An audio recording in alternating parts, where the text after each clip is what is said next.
não dá para ignorar, né? TecnoSpeed em primeiro lugar no Great Place to Work Paraná, sétimo lugar no Great Place to Work Brasil, quinto lugar no Great Place to Work da categoria de tecnologia de informação, primeiro lugar no FIA, empresas mais incríveis para se trabalhar, ou seja, uma série de reconhecimentos, né?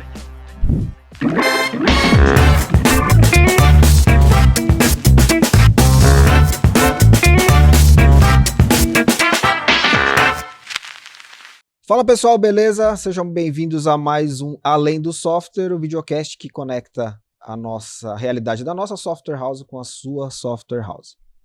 No episódio de hoje a gente vai refletir sobre os desafios, os aprendizados de 2024, as conquistas também, né, de 2024, para inspirar você a se planejar na sua software house para 2025.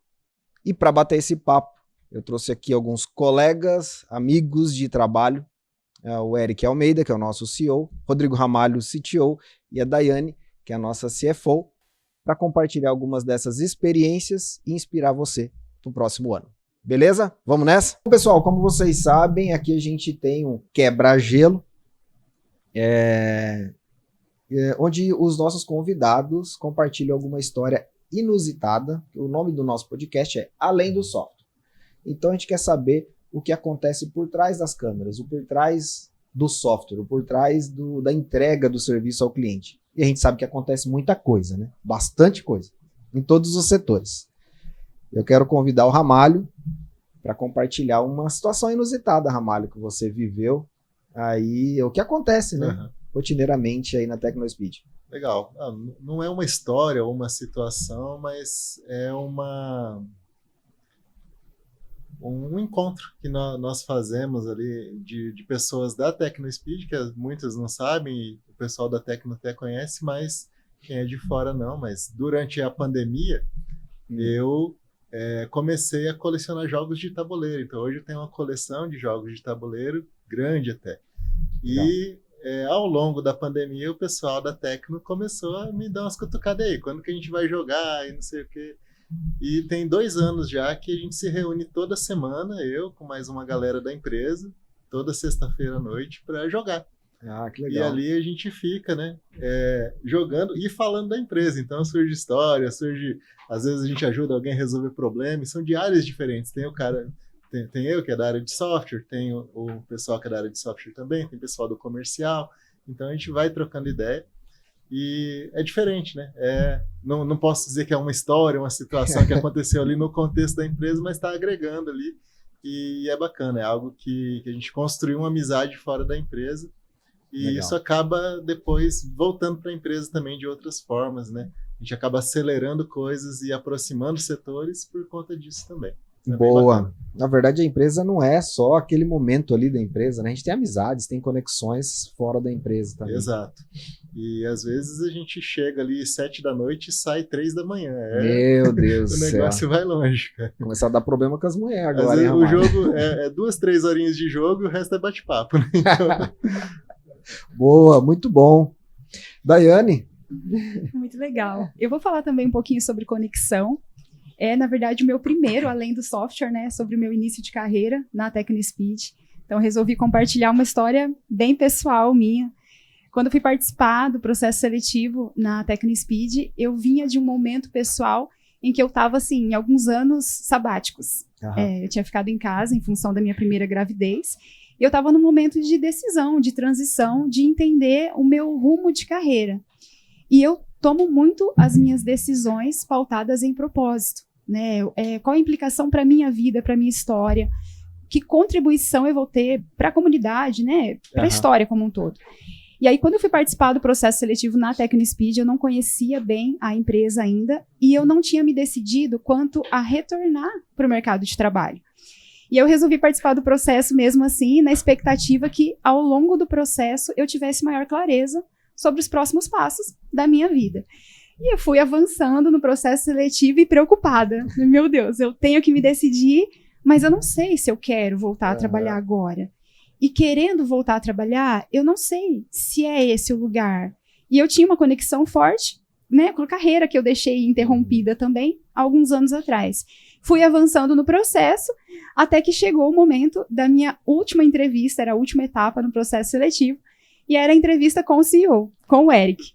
Ixi, pesado, hein? Foi. E aí foi interessante, porque eu entrei na sala, né, assim, tensa, e ele olhou pra mim e falou assim, primeira frase dele, se vende aí, fala pra mim por que você quer trabalhar na TecnoSpeed. Eu falei, meu Deus, eu preciso ser sincera. Eu falei, olha, eu não sei se eu quero.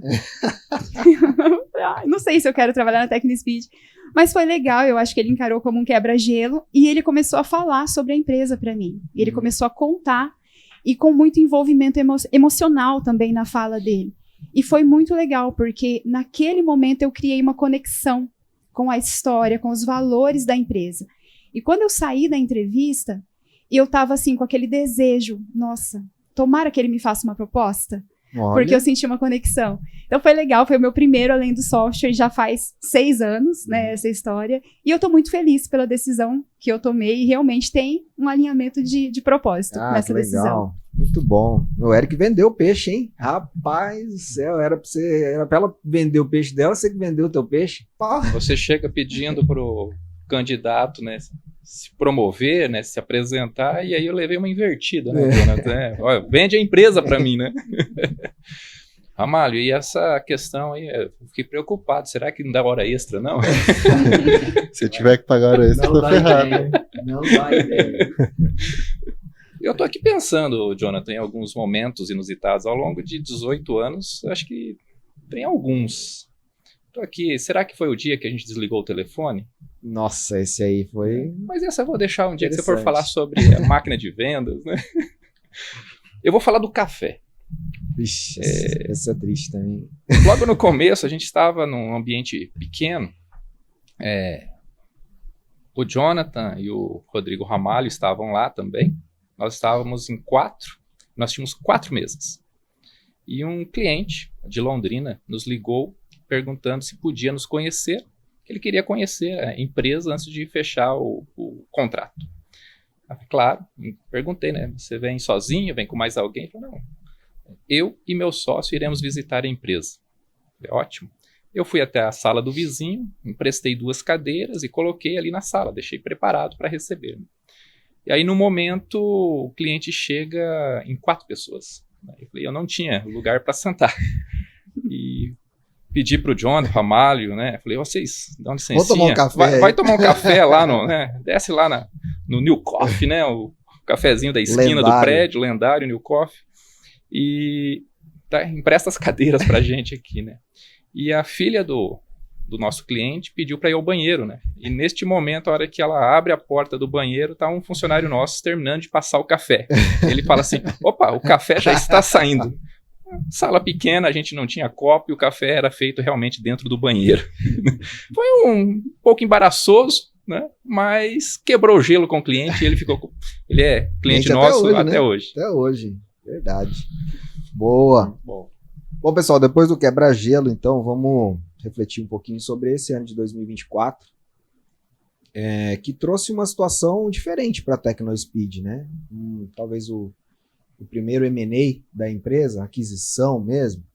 A TecnoSpeed já tinha participado, né, de uma compra parcial aí de uma startup, mas uma aquisição 100%. Queria que você, Eric, aproveitasse e já contasse um pouquinho como é que foi a estratégia por trás dessa aquisição. Para quem não sabe, eu estou falando da Decision IT, né, que ingressou aí no grupo TecnoSpeed recentemente. Bom, vamos lá. A estratégia nossa de M&A, né, faz parte de uma estratégia de crescimento, né, de melhor posicionamento da empresa no mercado. E, na verdade, a Decision IT, né, nós não estávamos direcionados para fazer a aquisição dela, né? Nós estávamos procurando, na verdade, um parceiro de tecnologia que pudesse agregar produtos ao nosso portfólio. E nessa prospecção de parceiros, né, fazendo uma inovação aberta, a gente encontrou a Decision, mas assim, a gente viu que não encaixaria 100% a maneira que eles atuam com o nosso mercado, porque a Decision ela é focada em grandes players, ou empresas que a gente chama aqui de consumidor final do software. E a gente estava buscando um produto de escala. E aí a gente estava nessa conversa de parceria, mas o proprietário, o Rogério, proprietário da Decision, ele buscou meu contato, me encontrou, falou: eu preciso apresentar a Decision para você, porque eu acho que só essa parceria de tecnologia não vai... não é esse o que a gente está procurando. Acho que a gente tem muito o que fazer juntos, né? A Decision e a TecnoSpeed têm como se posicionar melhor no mercado. Não é só uma parceria tecnológica. Não né? era. Ele estava vendo, né, uma sinergia de negócio de ambas as empresas, não só naquele produto que a gente estava pesquisando. Bom, na primeira conversa, eu falei assim, tá, me faz aí qual que é a sua visão do negócio, e realmente fez sentido. Fez muito sentido. E em mais 2, 3 conversas, a gente foi visitar a Decision e saímos de lá já com o negócio fechado informalmente. Numa expectativa, isso era outubro, numa expectativa, olha, beleza, o negócio está fechado, nós já vamos começar a trabalhar em janeiro. De outubro a dezembro, aí nós resolvemos a burocracia, né? E isso é o que eu esperava, né? Aí vem a parte jurídica, as diligências, as cláusulas pequenas dos contratos, né? Aí a gente descobre que a gente tem tanta coisa para conversar e alinhar, né? E que apenas uma conversa informal lá no início não era suficiente. E aí vai e vem, advogado de um lado, advogado do outro, até resolver todo esse trabalho. Já tinham se passado mais de 6 meses. E chegamos ao finalmente, né, com um contrato para ser assinado em maio, no mês de maio. E aí vem aquela tragédia no Rio Grande do Sul, aquela enchente, e que alagou a sede lá da Decision. Tivemos dificuldade também com os colaboradores que foram afetados, e aí nós tivemos que suspender o processo, aguardar, ver como que ia ficar tudo, porque eles não tinham cabeça para nada, né? Tinha que cuidar realmente da prioridade, que era a segurança física dos colaboradores ali e dos clientes. Uhum. Passado mais 60 dias, nós retomamos, e aí nós assinamos o contrato e fizemos realmente a concretização do M&A. Mas foi um grande aprendizado. Foi a primeira aquisição 100%, como você citou. Já passaram mais de 6 meses, nós fizemos já a integração.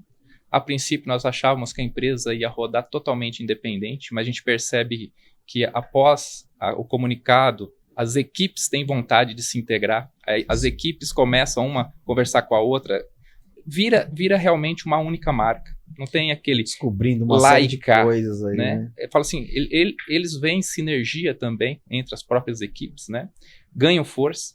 Então isso é bacana porque a gente não está ali querendo fazer sozinho, né? E sim o próprio time está com vontade de fazer essa integração, de unir forças e ir para frente, né? É muito bacana isso.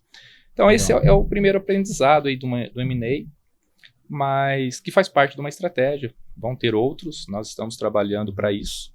Eric, mas só para não perder esse contexto, o Ramalho, olhando na ótica da tecnologia, o Eric falou que seria uma parceria tecnológica, né, de produtos ali, cooperação.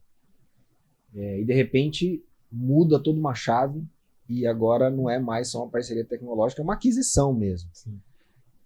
Como é que foi essa mudança de chave também no planejamento da própria tecnologia? E agora, como é que a gente vai se comportar aqui como empresa adquirindo? Sim, isso foi uma preocupação no início, né? Tanto que quando nós fomos lá visitar, a ideia era aproximar mais, né? Para depois, num segundo momento, daí a gente discutir, ver se sairia negócio ou não, né? Se tinha essa sinergia. E a gente acabou ali olhando, foi 1 dia, 2 dias de imersão bem profunda, né? Para entender o cenário. Então, nós já tínhamos tido alguns contatos, já tínhamos conversado, a parte de tecnologia veio primeiro, né? Como parceria, como o Eric comentou.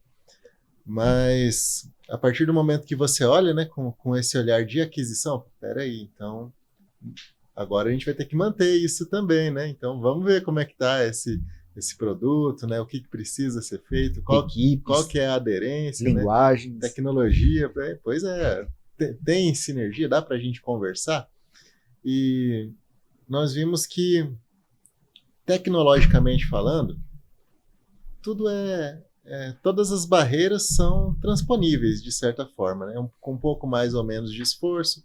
As tecnologias não eram tecnologias que nós usávamos aqui, não são tecnologias que nós usávamos na TecnoSpeed historicamente, mas também não é nada que seja muito desconhecido, muito nebuloso no mercado, né? É C#.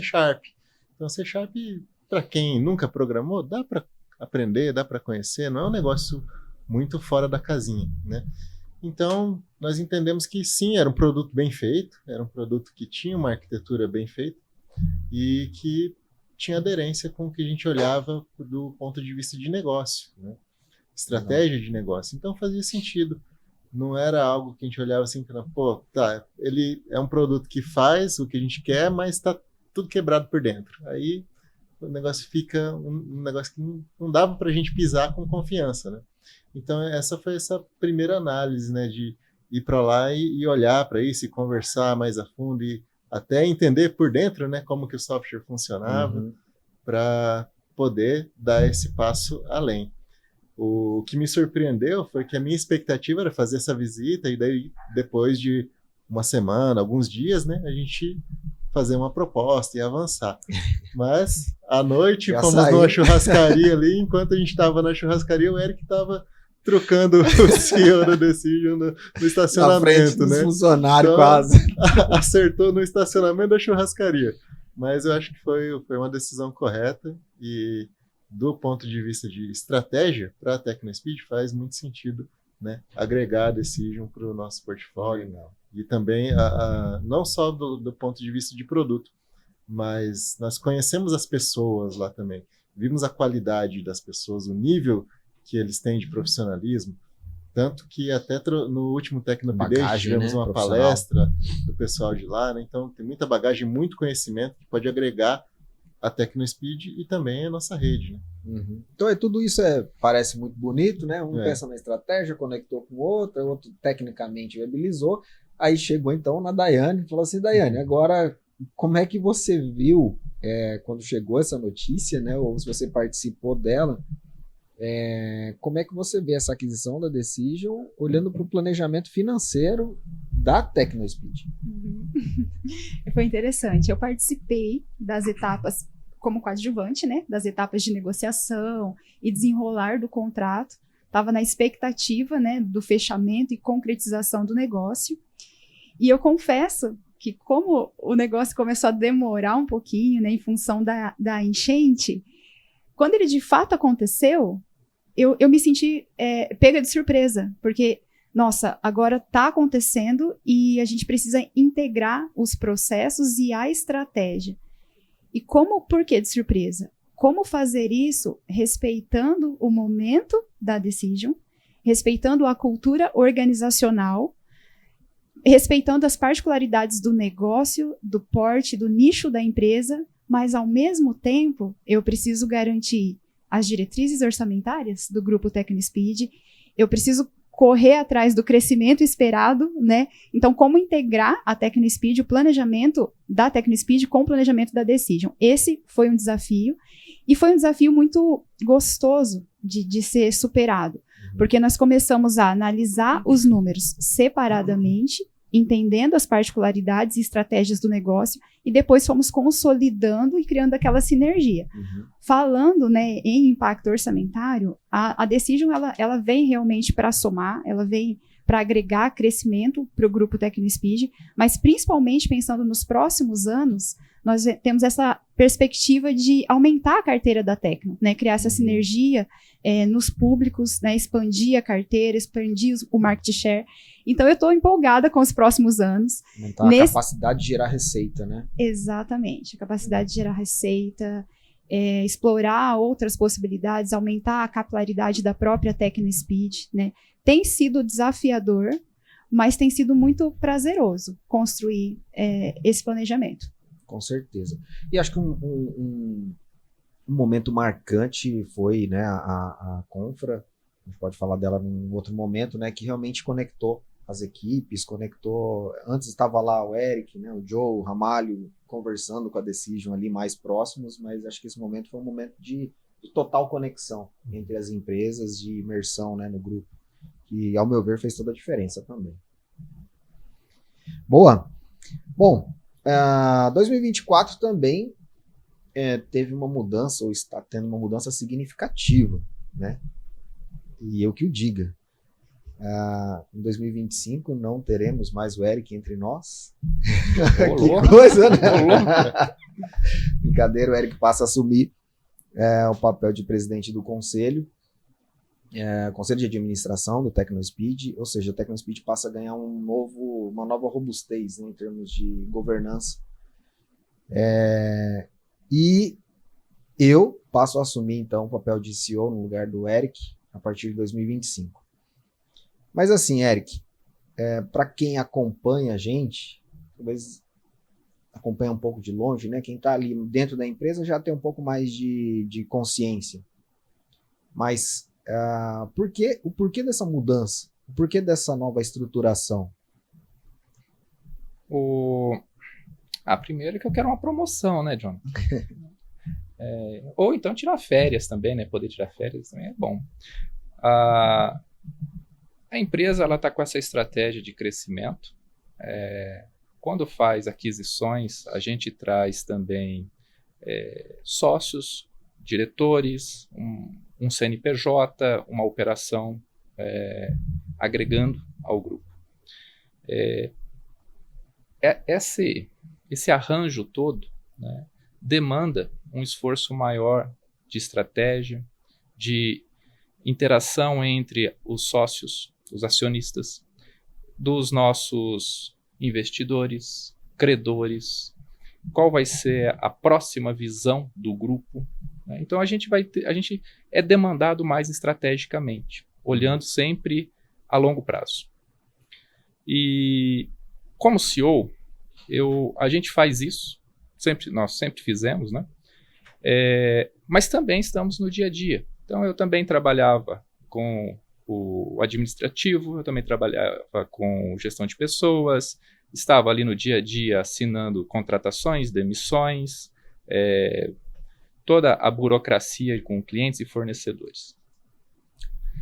A partir desta mudança, né, eu foco mais na visão de longo prazo, nesse relacionamento institucional e na parte de expansão da empresa.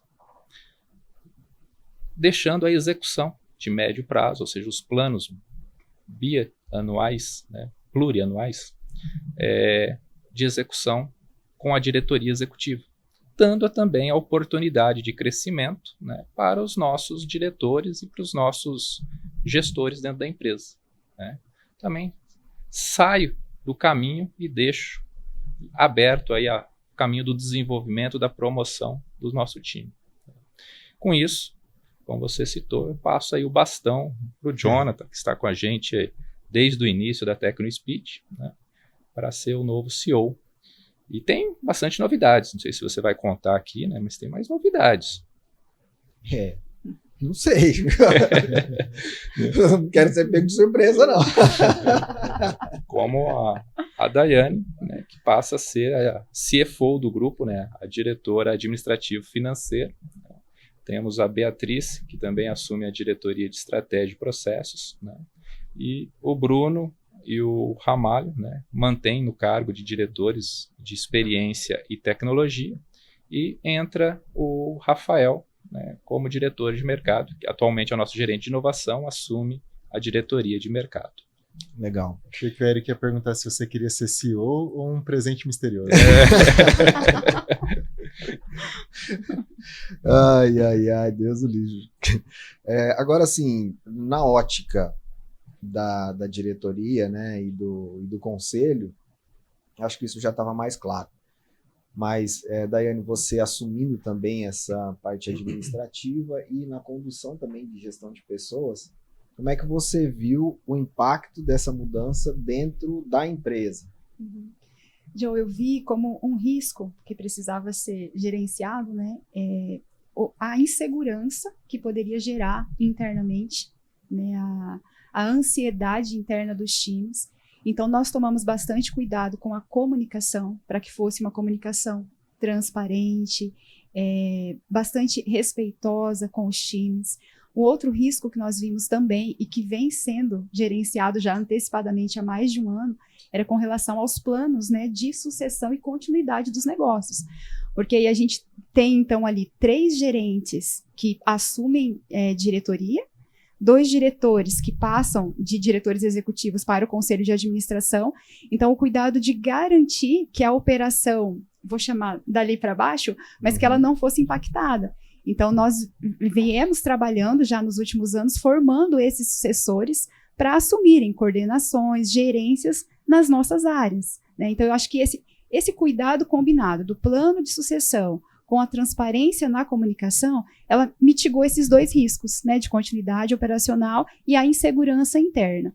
Tomamos bastante cuidado, eu estou bastante feliz com como o processo está sendo conduzido e observando ali os times de perto, eu vejo que nós tivemos sucesso na mitigação do risco. Eu acho que a equipe tá tranquila, tá se sentindo segura, tá feliz com as mudanças, porque eles veem também o reconhecimento que as pessoas internamente tiveram. São pessoas que foram formadas dentro de casa, falando desses gerentes que assumem diretoria. Sim. Então, os times, eles acabam se sentindo representados também. Ah, que legal. Muito bom. Falando em pessoas, né, gestão de pessoas, um dos pontos principais aí desse nosso ano 2024 é os diversos reconhecimentos em premiações. Não dá para ignorar, né? TecnoSpeed em primeiro lugar no Great Place to Work Paraná, 7º lugar no Great Place to Work Brasil, lógico, na categoria médias empresas, de 100 a 1.000 funcionários, 5º lugar no Great Place to Work da categoria de tecnologia de informação, 1º lugar no FIA, empresas mais incríveis para se trabalhar, ou seja, uma série de reconhecimentos, né? Mas além disso, a gente também teve alguns prêmios novos, né? Alguns reconhecimentos novos, né? Eu queria que você comentasse, Ramalho, porque a gente já teve uma série de prêmios em várias áreas, né? Prêmio de inovação em marketing, prêmio de gestão da inovação, né? Prêmio de melhor lugar para trabalhar, mas agora também com premiações de tecnologia, né? De projetos de tecnologia. Queria que você comentasse um pouquinho dessa experiência aí. Legal. Nesse ano. Isso foi um aprendizado, né? Porque eu vejo que no passado nós tínhamos o hábito de implantar melhorias, né? Sempre fizemos isso. A melhoria contínua é um pilar da técnica, né? Mas essas melhorias, elas não eram registradas de maneira a você poder coletar resultado daquilo de uma maneira mais estruturada para poder levar aquilo para uma premiação, para um projeto. A gente nem tinha isso, nem vislumbrava isso como uma possibilidade, né? E nesses últimos anos, a gente começou a estruturar os projetos de forma a olhar, ó, nós temos esse número aqui, nós queremos que esse número melhore para cá. Uhum. E a partir daí nós começamos a coletar os resultados ao final dos projetos e falar, opa, peraí, isso aqui dá para inscrever naquela premiação lá que a gente já conhece. Ou até apareceu premiação que a gente não conhecia, né? E levamos projetos nossos para esse tipo de premiação. Porque não é tão comum também ter premiações na área de tecnologia. Eu vejo que outras áreas é mais comum. Inovação, tem bastante coisa, né?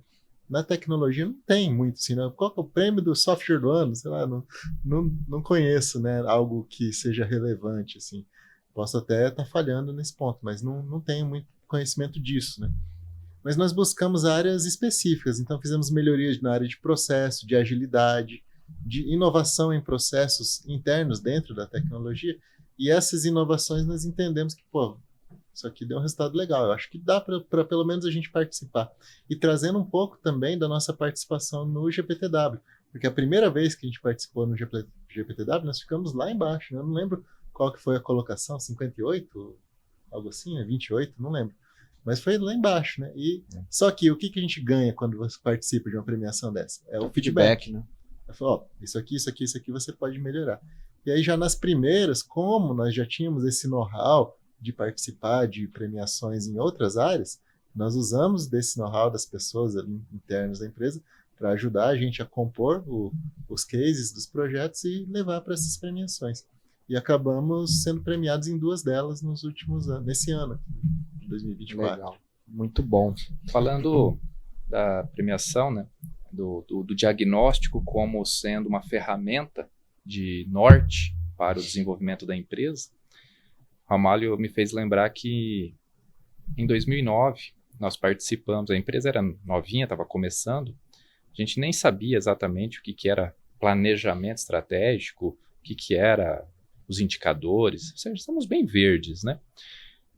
Mas eu lembro que o Sebrae tinha uma premiação, era um caderninho, na verdade era um caderninho mesmo, que você tinha a pergunta e você marcava ali com X se você não praticava ou se praticava, mas não media, se você media ou se aquilo já estava sendo acompanhado e melhorando. E aí cada pergunta dessa tinha uma pontuação. No final que você terminava o caderninho, você somava a pontuação e te dava a tua nota ali na hora. Então você não tinha um consultor, não era um site, não era nada, era um caderninho mesmo. E aí você arrancava o gabarito e mandava pro Sebrae e aquilo fazia você participar do prêmio Sucesso Empresarial, que posteriormente trocou de nome e virou o PME, né, PME Brasil. Em 2009, ao terminar o caderninho, né, eu notei que a gente não foi nem qualificado, não recebia nem diagnóstico, porque a nota não chegava na linha de corte. Mas, ao pegar as perguntas e as respostas, já estava ali tudo que você tinha que fazer. Para ser uma empresa de excelência ou de referência, você tinha que marcar A em tudo, né? Sendo que a maior parte das perguntas a gente marcava E, ou seja, não fazia. Então, se não faz, tem que começar a fazer, né? Então, ali começou a ser o nosso plano de ação. É o diagnóstico, né? Eu falei, aquilo já era um autodiagnóstico. Falei, cara, é só pegar os itens que a gente vê que dá mais impacto, prioriza. O que é mais fácil de fazer e mais rápido? E assim a gente começou. 2 anos depois, nós participamos desse prêmio e fomos reconhecidos, né, com o troféu ouro. Na época foi faixa ouro, numa pontuação, era uma linha de corte até 100 pontos. Foi o primeiro prêmio que a TecnoSpeed levantou na história dos 18 anos. Legal. Não dá pra gente ignorar, né, esse modo de operar, que é de participar de premiações para poder coletar feedback, um feedback neutro para poder evoluir. Porque se você só mede com o teu olhar, com a sua percepção de dentro de casa, é uma coisa. Agora, quando você vê alguém de fora, né, é outra coisa. Quando a gente participou do Prêmio Nacional de Inovação a primeira vez, eu tive essa sensação. Cara, muito legal isso aqui, a gente vem participando, né, vem sendo finalista, a gente foi finalista por 3 vezes, né, ganhamos uma vez, e como isso enriquece. Né, você começa a ter benchmark, né? Começa a benchmark, verdade. E esse olhar de fora é realmente enriquecedor. Agora, assim, antes da gente sair desse tema, né, de premiações, não dá para ignorar essa quantidade de premiações do Great Place to Work. Eu quero perguntar para você, Daiane, porque quando você foi entrar na empresa, então o Eric teve que vender a empresa para você. Sim. Hoje ela tem que vender para os funcionários agora. E assim, é fato que a TecnoSpeed ela muda muito e muito rápido. Né? O pessoal fala que a gente vive na TecnoSpeed ano de cachorro. Assim, 1 ano vale por 7, 10. É muito rápido. É até interessante que às vezes você grava um material, né? Fala, nós fazemos dessa forma, ó, nós seguimos essa técnica ou essa metodologia, né? Aí que a pessoa assiste, vai perguntar, tirar dúvida, a gente fala assim, não faço mais isso não, já mudou tudo. Mas nesse contexto, Daiane, você agora à frente, né, de toda essa área, o que você considera que foram pontos cruciais da gestão de pessoas em 2024 na TecnoSpeed? Eu considero que a estratégia de trabalhar as ações e as iniciativas pensando na consolidação da cultura foi muito assertivo. Tudo em torno de 2024, a organização da Confra, as pequenas ações de clima e cultura, então um reconhecimento interno, uma comunicação no Bom Dia, um presente de aniversário, foi apontando para a cultura, em gerar no colaborador esse senso de pertencimento. Né, eu vi como muito assertivo. E aí traz para a gente, para 2025, essa responsabilidade de consolidar então essa posição da TecnoSpeed como um melhor lugar, um excelente lugar para se trabalhar, né? E eu não digo o reconhecimento, a premiação, ela é muito boa, né? Quero em 2025, tomara, mas essa responsabilidade que gera em nós e esse desejo transcende a premiação. E eu encaro mesmo como um objetivo para 2025 consolidar essa posição da empresa, mas que ela seja, assim, uma posição reconhecida por cada colaborador, que vai além do selo GPTW, sabe? O colaborador, assim, ó, eu trabalho no melhor lugar. Então, esse para mim é o desafio para 2025. Eu penso que o que nós consolidamos em 2024 foi assertivo, foi o pilar, mas também trouxe para nós muitas reflexões, muitos aprendizados para implementar em 2025. Então, a gente entra aí no GP já com uma série de mudanças, né? Desafios. Muitos desafios. O grande desafio é desmistificando que ser um ótimo lugar para se trabalhar não é ser uma empresa que tem uma piscina de bolinha. Que é a mesa de sinuca. Para mim, para a TecnoSpeed, é um ambiente onde você permite que os funcionários se desenvolvam, que eles possam ajudar a empresa, que eles trabalhem olhando para o mesmo norte, ou seja, remando, né? Vamos usar uma metáfora aí, remando para o mesmo lugar que a empresa quer ir, né? Que eles tenham a sua justiça, os seus direitos, os seus deveres, que sejam valorizados como ser humano, mas como profissionais, dentro das delimitações, dentro das possibilidades que a empresa tem. Né? Não dá para comparar, todas as empresas não são iguais, né? Ou seja, toda a estratégia de gestão de pessoas, a gente fala muito, pessoas em primeiro lugar, mas se o negócio não for bem, ou se o negócio não existir, não vai existir as pessoas dentro do negócio. Então, as pessoas em primeiro lugar para tocar esse negócio. Sim. E aí a gente gera o senso de dono, o orgulho de pertencer, né, e uma força estratégica de crescimento para a empresa. Sim, eu acho interessante porque quando eu converso com o mercado de modo geral, a gente percebe várias óticas em torno desse selo de PTW. O funcionário ele entende uma coisa, a direção entende uma coisa, vê uma coisa. Quando eu converso, por exemplo, com um cliente, eu pergunto, cara, o que significa para você a TecnoSpeed ser considerada uma melhor empresa para se trabalhar? Ele falou, opa, peraí, me dá segurança, que tem pessoas lá do outro lado, que, né, os funcionários lá dentro estão vendo oportunidade de crescimento. Você não vai eleger uma boa empresa para se trabalhar se tiver com salários atrasados, se você tiver não tiver uma situação propícia, né, para o próprio trabalho. Ver pessoas felizes lá, quer dizer que eles vão me atender bem. Então você vê que cada um enxerga de um jeito esse reconhecimento do Great Place to Work. Mas nesse sentido, Eric, eu queria que você falasse também sobre na pandemia a TecnoSpeed se mobilizou todo para home office. Né? Obrigado. A gente tinha inaugurado uma sede há menos de 2 anos, 1 ano e pouco. Mas isso se tornou a nova realidade da empresa. E de repente, em 2024, a empresa faz uma confra e chama aí mais de 250 colaboradores e seus familiares e tal para um evento presencial.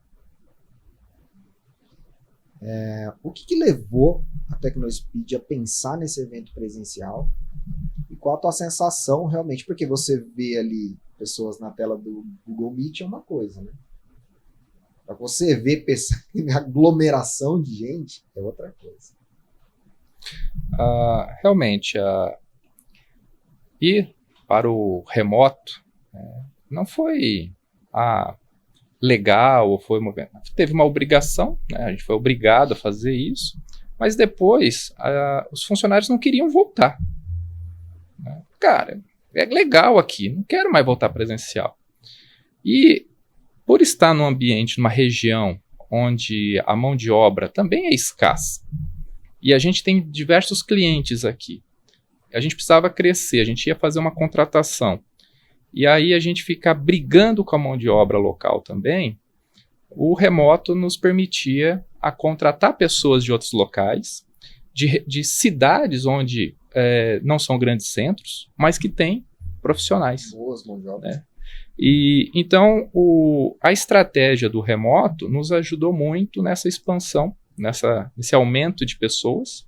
Nós chegamos, não sei se esse número é exato, mas no meio do ano ter funcionários em 14 estados, 70 cidades. Né? Nós tivemos que passar por uma adaptação gigantesca. Eu, pessoalmente, não acreditava que a alta gestão pudesse trabalhar em home office. Hoje eu acredito, né? Nós trabalhamos, né, home office, a gente sabe que é possível. Mas são jogos diferentes, tá? Se você colocar um negócio, uma empresa no presencial e colocar uma empresa no remoto, elas são voleibol e futebol, não são iguais. Podem ter bola, mas são coisas diferentes, né? E comparar uma coisa com a outra é difícil. Você colocar um processo de gestão presencial para gerir um processo remoto, não funciona, né? O híbrido, ele tenta misturar os dois, aí eu acho que acaba sendo mais complexo ainda, tá? Mas nós navegamos muito bem no remoto. Muitas pessoas me perguntam, Eric, mas funciona mesmo? Você tem certeza que o funcionário está trabalhando para você? Olha, se você não mede o que os seus funcionários fazem, você pode ser enganado. Agora, se você mede o que eles entregam, né, Ramalho?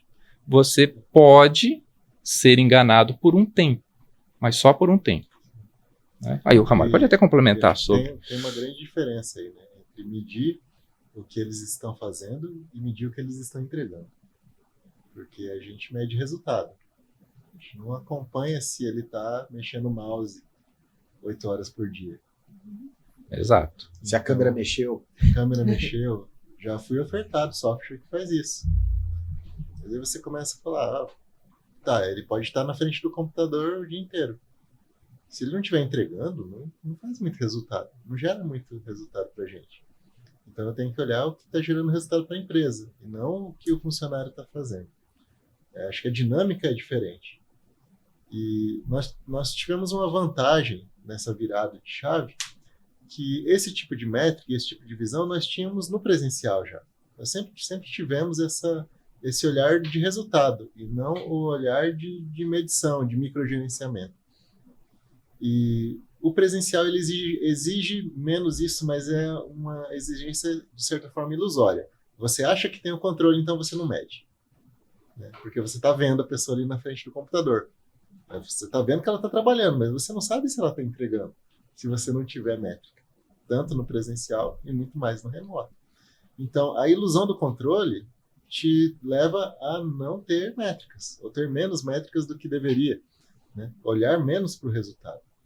E quando a gente começou a olhar para o resultado, a gente ainda estava no presencial, e ficou muitos anos evoluindo e amadurecendo esse modelo, e nós tivemos uma experiência prévia com home office que exigiu também que a gente desse um upgrade aí no nosso modo de pensar e no nosso modo de medir resultado, tanto com home office, tanto com meritocracia, que nós implantamos um período, exigiu que a gente tivesse esse olhar em termos de resultado e não em termos de execução. E quando entrou a pandemia, isso foi algo que já estava no nosso DNA, então foi só melhorando, foi só evoluindo ao longo do tempo. E acho que é um viabilizador do nosso modelo hoje de home office que eu vejo que outras empresas têm dificuldade de implantar, porque não conseguem ter essa visão do que está sendo entregue. E aí você fica num home office baseado em confiança. E aí, cara, isso é difícil, perigoso, né? Perigoso. Voltando à sua pergunta, Jonathan, sobre o encontro presencial, né, a Confra, a logística de você trazer funcionários de 70 cidades, mais de 250 pessoas, é trabalhoso, é caro, né? E a gente estava sempre postergando, a gente fez diversas confraternizações virtuais. Só que nós somos um ser humano brasileiro, né, que gosta de conexões, gosta de ter contato, gosta do churrasco, né, gosta da festa também, né, como o Ramalho falou, gosta de se reunir para jogar ali. Então, faz necessário isso, porque no remoto você não tem aquele bate-papo de cafezinho, você não tem aquele bate-papo de corredor, as reuniões são secas, né, você entra, termina, geralmente com uma pauta, então você não tem aquele momento fora do contexto ali da empresa. E a gente estava sendo pressionado também para ter alguma confraternização, sendo cobrado pelos funcionários, né? E aí a gente falou assim, vamos fazer. E a gente começou a planejar, sei lá, mais de um ano, né? Vai ser em janeiro. Janeiro é época muito cara. E aí a gente conseguiu reunir todo mundo no aniversário de 18 anos da empresa. E quando você faz uma live, ou estamos ali fazendo uma transmissão interna e ver lá 200 pessoas, 220 pessoas online, ali no Meet você vê no máximo umas 20 câmeras. Você não vê todo mundo. Você só sabe um número, né? Você não tem a noção do tamanho disso, da força que é isso. E realmente, quando a gente reuniu, que daí no dia do café da manhã, eu cheguei lá e estava todo mundo com a mesma camiseta num salão, aí eu tive a noção do tamanho que estava essa equipe, né? Para mim foi uma experiência bem diferente. Impactante. Para os funcionários também, né? Tivemos um momento de integração da Decision, né, onde eles puderam participar com a gente ali, a gente reuniu, a gente já viu as equipes se integrando, foi muito bacana também. Legal. E nesse contexto de home office, Daiane, quando você entrou na Tecno, a gente ainda não trabalhava em home office, né? Não. E nesse período você foi mãe, novamente. Sim. Eu nunca te perguntei isso, mas eu gostaria de saber o quanto estar em home office influenciou na tua rotina como executiva e como mãe. Uhum. Nossa, eu gosto dessa pergunta, porque foi uma experiência única para mim, tem sido, né, o trabalhar em home office, e eu considero, assim, o home office um dos benefícios, dos privilégios que fazem com que o colaborador permaneça, muitas vezes, na empresa, né? Como você disse, eu fui mãe em home office, e eu não moro na mesma cidade sede da TecnoSpeed, né? Eu moro a 30 quilômetros daqui. Então, no dia a dia, para mim, era bastante desgastante, passava bastante tempo no trânsito, chegava em casa muito cansada, né? Eu já tinha um filho pequeno. E aí, na pandemia, então, eu fui mãe. E aí eu pude experimentar pequenos detalhes do dia a dia, que são assim, eu tô ali trabalhando, e aí eu escuto lá em cima, assim, mamãe, ele acordando. Não tem preço, né? Não tem preço. Você vê a criança passando ali com um brinquedo, tomando café, né? E às vezes no meio do dia, assim, ó, eu vou levantar e vou lá, vou dar um abraço, né? E aquela questão assim, ó, vou sentar e vou almoçar junto, né? Que no presencial não tem. São pequenos detalhes, mas que mudam a dinâmica ali do desenvolvimento da própria criança. Muda, eu acho, até esse vínculo que eu tenho no dia a dia.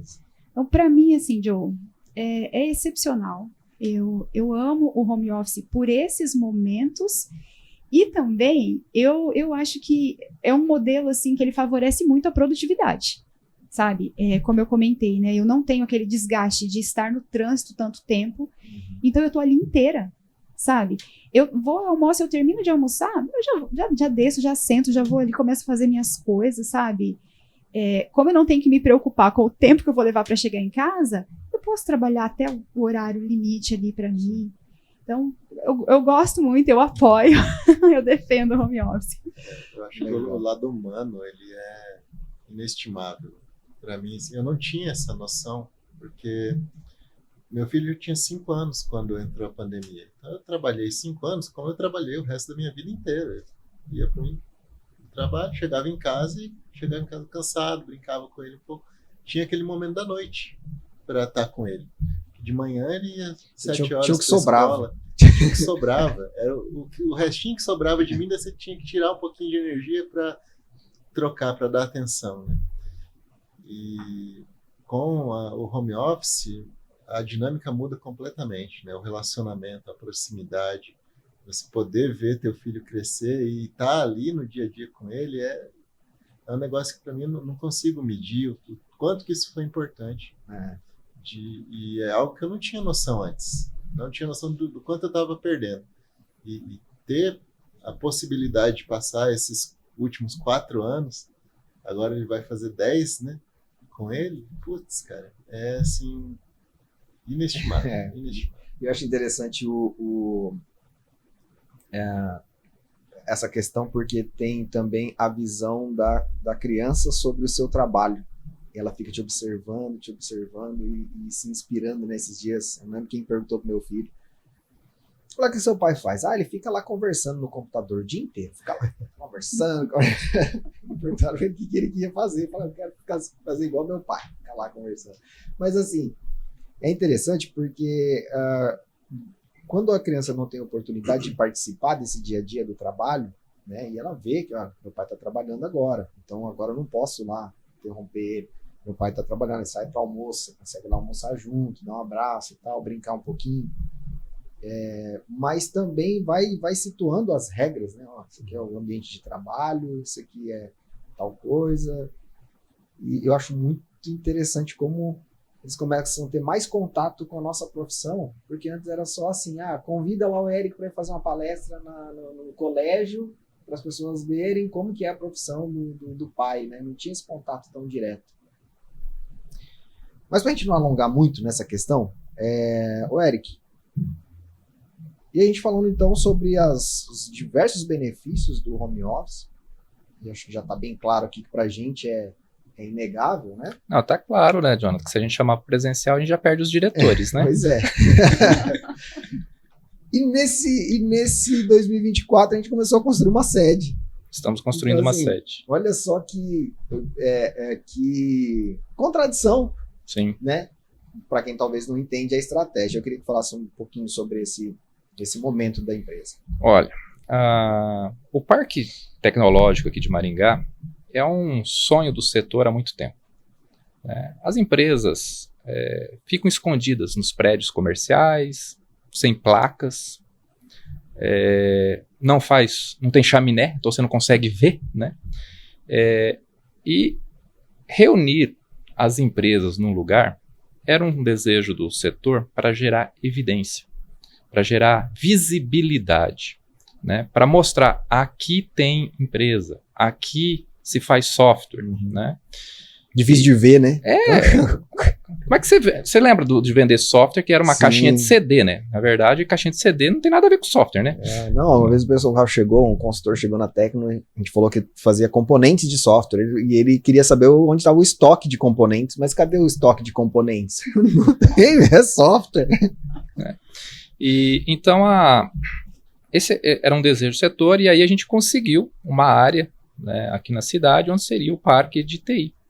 Cara, e a gente está brigando por isso há tanto tempo, né? E a gente ainda estava ali antes da pandemia, a gente tinha acabado de inaugurar uma sede nova, né?